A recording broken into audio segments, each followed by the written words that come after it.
एक व्यवसाय, क्योंकि यह उस शब्द ट्रस्ट की नींव के रूप में कार्य करता है जो सभी व्यवसाय, लेन-देन, साझेदारी और ग्राहक वफादारी की मुद्रा के रूप में कार्य करता है। अगर आपके पास यदि आपके पास एक सच्चा चरित्र है, यदि आपके पास एक भरोसेमंद चरित्र है, तो आप एक ऐसे व्यक्ति हैं जिसके साथ लोग व्यापार करने में प्रसन्न होते हैं। पुराने दिनों को याद करो, किसी से हाथ वे मिलाओ। जो कुछ भी कर रहे हैं उस पर यह उनका बाध्यकारी सौदा है, और ऐसा इसलिए है क्योंकि वे अच्छे चरित्र के हैं और वे इसे दूसरों के लिए एक संकेत के रूप में उपयोग करते जिस हैं। पर उन्होंने अभी-अभी जो भरोसा किया है, उस पर उनका भरोसा है। आजकल कई जगहों पर यह एक मरती हुई कला है ना? अगर आप उस पर हिलते हैं, तो इसका क्या मतलब यह है? सिर्फ एक हाथ मिलाना है। ऐसा इसलिए है क्योंकि उनके पास इसके पीछे वह चरित्र नहीं है जो वे कहते हैं और जो कहते हैं उसे लागू कर सकें। व्यापार में यह अभी भी है, जबकि तकनीकी कौशल एक व्यवसाय शुरू कर सकते हैं। जाहिर है, चरित्र संचालित नेतृत्व वह है जो दीर्घकालिक स्थिरता सुनिश्चित करता है, वित्तीय सफलता और सकारात्मक प्रतिष्ठा। यही कारण है कि विशेषज्ञ अंतर्दृष्टि के आधार पर व्यवसाय बनाने में चरित्र आवश्यक है। तो आइए एक नजर डालते हैं इस पर। विश्वास एक मुद्रा है। चाहे आप इसे पसंद करें या न करें, किसी का किसी और पर भरोसा करना एक बहुत ही शक्तिशाली मुद्रा है, क्योंकि यह किसी भी अन्य चीज की तुलना में अधिक लाभांश का भुगतान करता है। यदि आपके पास वह ट्रक किसी में है, तो इससे वास्तव में कोई फर्क नहीं पड़ता कि आसपास क्या चल रहा है, क्योंकि आप उस व्यक्ति पर भरोसा करते हैं, उसके चरित्र के कारण, उनके चरित्र के कारण, चाहे वह कोई भी हो। और यही कारण है कि यह एक मुद्रा है जिसका उपयोग किया जाना चाहिए। आपके व्यवसाय के भीतर वह विश्वास और वह वफादारी। इसलिए ग्राहक वफादारी, ग्राहकों को उत्पाद खरीदने से पहले वे व्यवसाय के स्वामी के चरित्र में खरीद प्रामाणिकता और विश्वसनीयता गहरे संबंध बनाती है जो बार बार व्यवसाय को चलाती है। मैंने यह कई बार कहा है ना, उस ग्राहक व्यावसायिक संबंध के बारे में। यदि आप अपने और ग्राहक के प्रति वफादारी की उनकी दो तरफा सड़क पर कील ठोक सकते हैं और इसके विपरीत, तो यह वास्तव में होने वाला। बार बार व्यवसाय के कारण अपने व्यवसाय को बढ़ावा दें, क्योंकि आपको नए लोगों के लिए कोई और नया विपणन करने की आवश्यकता नहीं है, क्योंकि मौजूदा ग्राहक आधार बार बार वापस आता है। आपके व्यवसाय की विश्वसनीयता के कारण, आपके और व्यवसाय के बीच संबंधों के कारण। यही कारण है कि व्यवसाय में एक अच्छा चरित्र होना वास्तव में लाभांश का भुगतान करता है, क्योंकि यह उस रिश्ते का निर्माण करता है, यह उस विश्वास का निर्माण करता है, और यह वह जगह है जहां चरित्र निश्चित रूप से एक बड़ा व्यवसाय बनाने में आता है। प्रतिष्ठा प्रबंधन। एक मजबूत चरित्र एक प्रतिष्ठा बनाता है जो एक प्रमुख संपत्ति है। इसके विपरीत, ईमानदारी की कमी सचमुच मिनटों में एक व्यवसाय को बर्बाद कर सकती है। हमने इसे देखा है ना? हमने इसे मीडिया में, समाचारों में, अन्य व्यवसायों में देखा है, जहां आपको कुछ करने वाले व्यवसाय का एक प्रमुख मिले, यह सही चरित्र में नहीं है, और उनकी व्यावसायिक बिक्री पूरी तरह से दक्षिण की ओर जाती है। यही कारण है कि इसका होना इतना महत्वपूर्ण है। आपके व्यवसाय के प्रमुख के रूप में सही चरित्र, चाहे वह आप हो, कोई और हो, या कोई और जो निर्देशक हो, या कुछ और निवेशकों का विश्वास। निवेशक सिर्फ विचारों में निवेश नहीं करते हैं, वे लोगों में निवेश करते हैं। एक नेता की ईमानदारी, जिम्मेदारी और पारदर्शिता यह निर्धारित करती है कि क्या उन्हें निवेश के लिए एक सुरक्षित शर्त के रूप में देखा जाता है। याद रखें, सभी व्यवसाय स्वस्वामित्व वाले नहीं होते हैं। कई व्यवसायों को समर्थकों को ढूंढना पड़ता है, उन्हें धन की तलाश करनी होगी, और इसका एक हिस्सा यह है कि आप अच्छे चरित्र के हैं। फिर से यह कुछ ऐसा है जिसमें आपको निश्चित रूप से खुद को देखना चाहिए और तय करना चाहिए, क्या मैं अच्छे चरित्र का हूं? और अगर इसका जवाब हाँ है, तो आप वहां 90% अपने स्वयं के व्यवसाय में एक अच्छा नेता बनने की दिशा में, क्योंकि आपके पास अच्छे चरित्र के होने के लिए सही साख है और अन्य लोग आप में इसे पहचान लेंगे। उच्च प्रदर्शन संस्कृति भी है जो अच्छे चरित्र के साथ चलती है। मॉडल व्यवहार, मजबूत चरित्र वाले नेताओं ने पूरे संगठन के लिए टोन सेट किया। ईमानदारी, जिम्मेदारी और सहानुभूति की संस्कृति, यह ऊपर से नीचे गिरता है। फिर हमने इसे पहले ही देखा है। क्या हमने अपने स्वयं के व्यवसाय के भीतर नहीं देखा? हमारे सीईओ के भीतर कुछ नेता कि हम उनसे कैसे सीखते हैं और कोशिश करते हैं और इन लोगों का अनुकरण करते हैं, क्योंकि हम जानते हैं कि वे अच्छे चरित्र के हैं। हम समझते हैं कि हमारे अपने पात्रों के साथ उन आयामों को हमारे पास रखने से हमें अपने स्वयं के व्यवसायों में सहायता मिले। और यही कारण है कि यह समझना इतना महत्वपूर्ण है कि एक नेता कैसा होता है। मॉडल व्यवहार दूसरों के अनुकरण के लिए बहुत महत्वपूर्ण है। साथ ही नियोक्ता का भी ध्यान आकर्षित करता है। जब नेता सहानुभूति दिखाते हैं और उच्च प्रदर्शन टीमों के साथ मनोवैज्ञानिक सुरक्षा को बढ़ावा देते हैं, जैसा मैं कहता हूं वैसा ही करो, या जैसा मैं करता हूं वैसा ही करता हूं, यह विश्वास को नष्ट कर देता है और अपनी टीमों के साथ जुड़कर सामने से नेतृत्व करने के बजाय उच्च कारोबार की ओर ले जाता है। ठीक है, और उनसे पूछना कि चीजों को करने का सबसे अच्छा तरीका कौन सा है।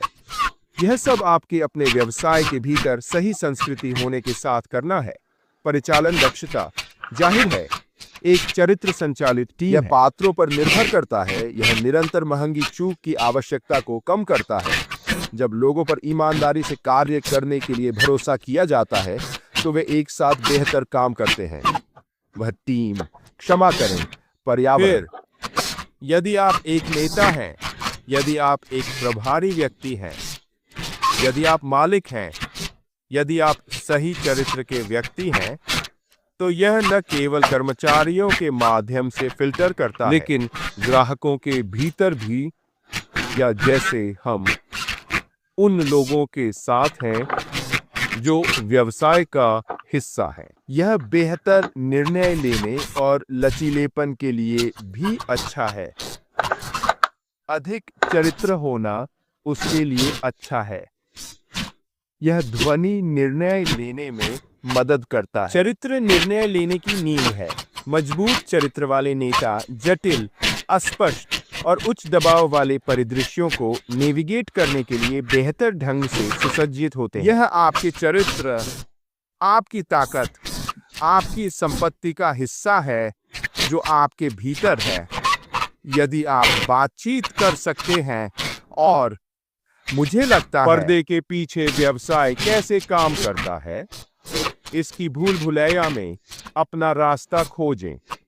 पूरी ईमानदारी से नेविगेट करना आसान नहीं। बड़ा व्यवसाय बड़ा दबाव है, लेकिन अगर आपके पास सही चरित्र है, तो आप इसे लगभग आसानी से नेविगेट करने में सक्षम होंगे, क्योंकि आप कार्य के लिए तैयार हैं। इसे करने में सक्षम होने के लिए आपके पास सही चरित्र है।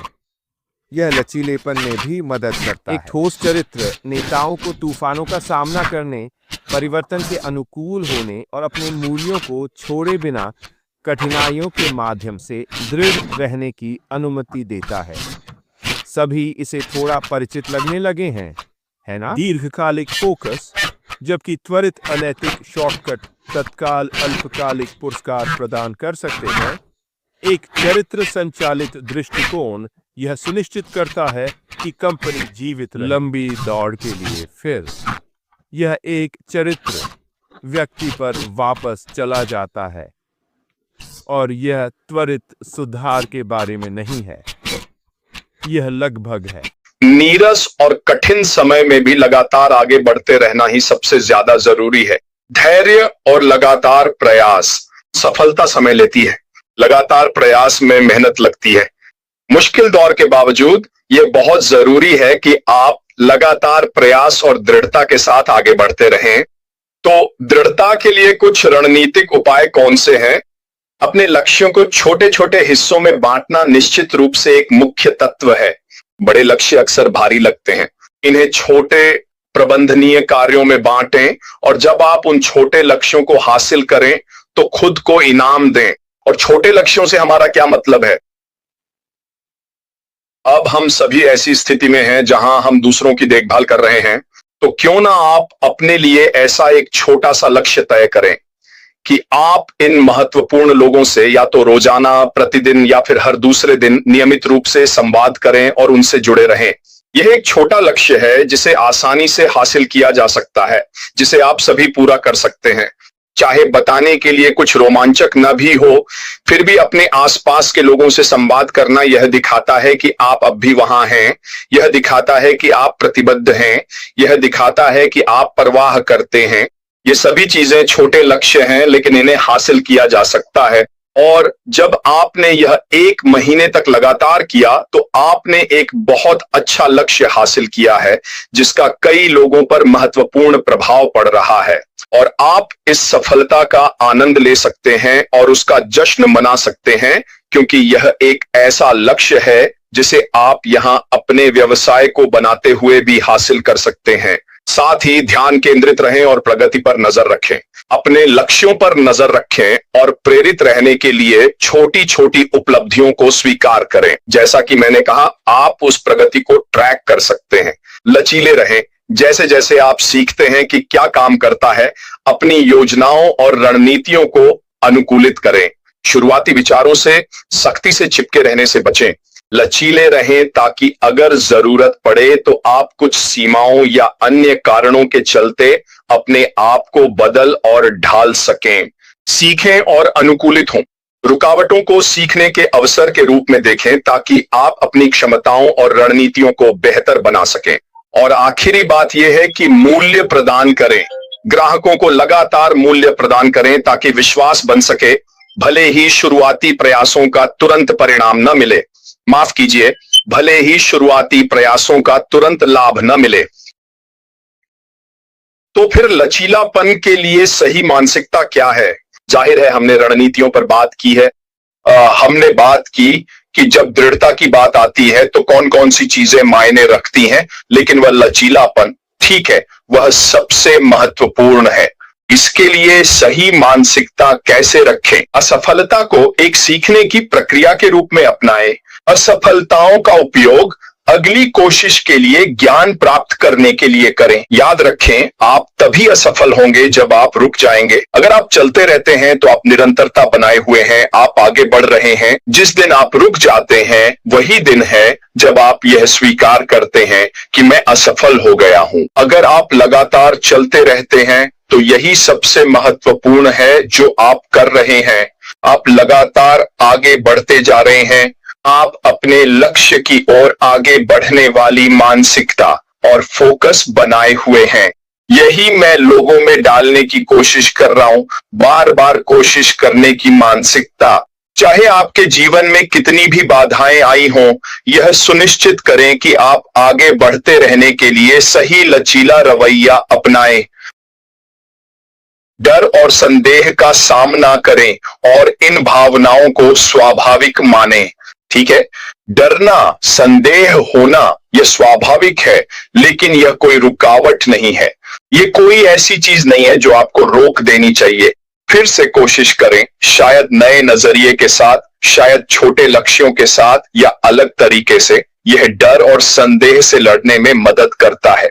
अनुशासन विकसित करें, पहल करें, अपनी बात पर कायम रहें और कठिन चीजों से बचें नहीं।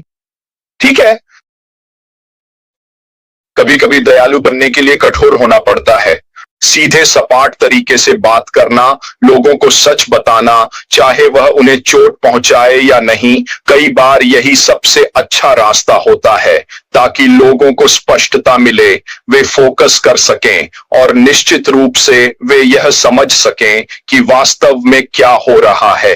और यहां आखिरी बात यह है कि मूल बातों पर ध्यान दें। जब आप लचीलापन सीख रहे हों तो मुख्य व्यावसायिक सिद्धांतों में खुद को मजबूत रखते हुए अवसरों के लिए सतर्क रहें। मुझे लगता है दोस्तों, इन सब का मूल सार यही है कि मैं आपसे जिस महत्वपूर्ण बात की चर्चा कर रहा हूं वह है लचीला बने रहना, लगातार प्रयास करते रहना और आगे बढ़ते रहना।